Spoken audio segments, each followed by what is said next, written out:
So today I'm going to give you your like 7 minutes of wisdom, not from me. It's from this really cool book called The Fourfold Way. And I just opened it to this one page. I don't have a lot of time because I'm going to a housewarming right now. Why do they call it housewarming? Like, where did that come from? I gotta look that up. If you don't mind, I'm going to sit in my swingy chair for this portion. Okay, here we go. And if this microphone is working properly, which I hope it is, I won't have to wake my neighbors because the fence blew down about an hour ago. There's a large fence around here and it blew down because we have these things called monsoons that come every day around 3 or 4. And this monsoon came a little later, so I call it a mon late. Can use it. I'm going to read this. It's called Patterns of Invisibility. Ooh, this sounds good. We often avoid reclaiming personal power by participating in patterns of invisibility.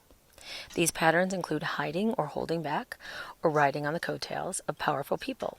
Low self-esteem and the inability to see oneself correctly is at the root of the pattern of hiding or holding back.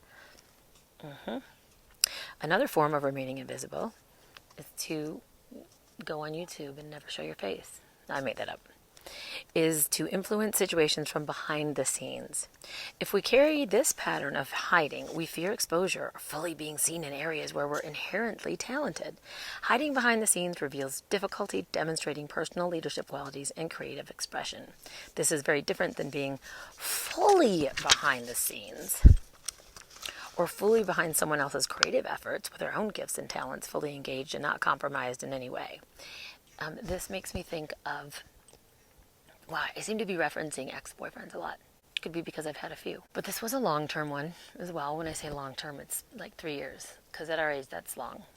Feels like eternity. By the way, we weren't supposed to live past 50. Like there was a time where everybody died at 50. So till death do us part meant like you're still going to maintain your sanity. But, now till death do us part, that's a long time. Anyway, I still believe in it. So this dude that I was with was a comedian. This is before I got into stand-up comedy. He was doing it. And we'd have conversations, and he would listen to me, and he'd be like, oh, that's really funny. That's really funny. And then the next day, I would literally see him perform, because I always supported him and watched him perform. He'd use my stuff. He used my jokes. This is back in the day. I think I was talking about, you guys remember when, like, Verizon had contracts? I think I said something like, I was mentioning how Verizon wanted me to commit to a 2-year contract, right? If you wanted to get out of the contract, you had to pay more money to get out of your Verizon contract. And but if Verizon doesn't work, you have to get out of the contract. There's nothing you can do. So I think I said something like, when I got a divorce, that cost $1,500 and I paid the check like that. But to get out of the contract with Verizon cost, $2,000 or something. It was like you had to pay out your whole thing. And I was going to make it work. I'm like, we'll make it work. We'll figure it out. The point is, I didn't break up with Verizon. I wanted that relationship to work. But me and my husband wrote the check like that. How much is it to break this contract? $1,500? Okay, here. And he used it on stage and it got this huge laugh. I'm obviously not saying it the way he said it, but that was me hiding behind his talent doing stand-up and basically saying, oh, wow, he's so great. And God, the fact that I can write comedy is great. No, I could actually do comedy and better than him, but I didn't want to step into my power yet. So I just projected it onto him. Being in the light of someone else's power gives us the illusion that we're in our power when we're really not. Underneath all patterns of invisibility is the fear of exposure and accountability. Those are two huge things we could do a whole other segment on. When you're accountable, then that's scary because you face the fear of failure. You face your fear of not living up to what you thought you would do, and then you're disappointing other people, which for a lot of the human race is more damaging or feels more damaging than disappointing ourselves. And exposure, when you're exposed, like when you're exposing yourself, once again, it's the fear of rejection. What if I expose myself? Not like expose yourself, like creepy dude. These fears spring from self-worth issues and affect the individual's ability to fully engage in life. If these shadow aspects are highly developed in any category, leadership skills of equal magnitude are waiting to be claimed. Courage and bravery are the keys for exploring and embracing all aspects of the warrior archetype. By accessing the quality of courage, we can claim full leadership. The ultimate demonstration of courage is the call for peace. 10 bears, a Camparica Comancha. No, it's Native American. All right, well, we're just going to say 2 tenths. Get it?